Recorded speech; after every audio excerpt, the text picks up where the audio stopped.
سلاورس حوالت جوالت برس افروکا سلوکی حکومت هرمی مسرور بارزانی سردانا بلژیکا کرد بری کو اعلان کرد کردستان 24 پیشش 7 ساعت مزانی کو یاتی بلژیکا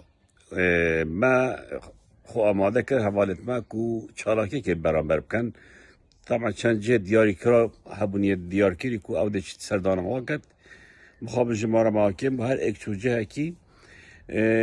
جه دیمایی که کوجه سرک وزیر بود چووره کاکرشدار و کنجداموان او چووره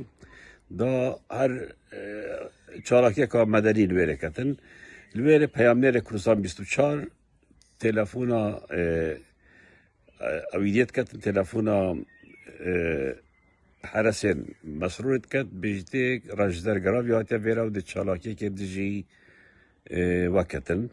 او جد پیوانی پلیس بلژیکی وقت کن بجن ای که هات ناف روزنامه‌وان داد ده چالاکی که کد راست روزنامه‌وان هم پس ده چالاکی که دیجی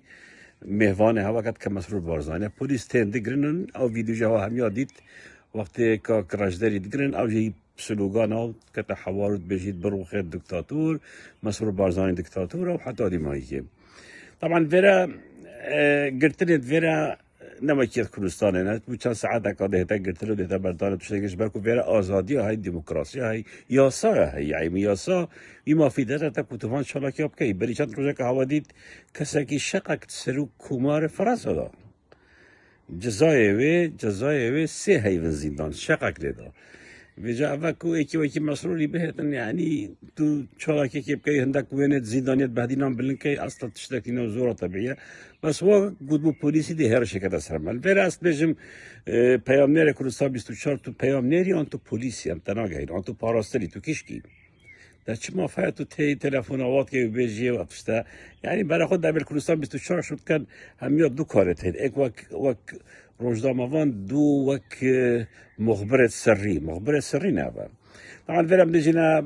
مسرور بارزاني ام يل برتت راوسرن هم اوروبا اگه ایک کسبید وکی امریکا رجدر گراوی حواله ما هاتی برسیگه تراسیای ام ناهلین هاتنیت هوا بو اوروپا بسلامتی در بازمن ام ده چالاکیت مدنی برانبر هوا کین ام ده هاتنت هوا شهمزار کین او تشتیل گور یاسا اوروپی کورک داما ام بشین برانبر هوا بکین ده کین این باز بزانن هاتنت هوا بو اوروپا فرش صورنا هنا راه خستن بالكو ام يلويري ودل برانبر هوا راوستين سلاو رزاو هميا دست خوشير كاكراج داري دكم و او چالاكيا افريكوي انجام داي ويب تنيبول ويجي دست خوش كاكراج دار دست خوش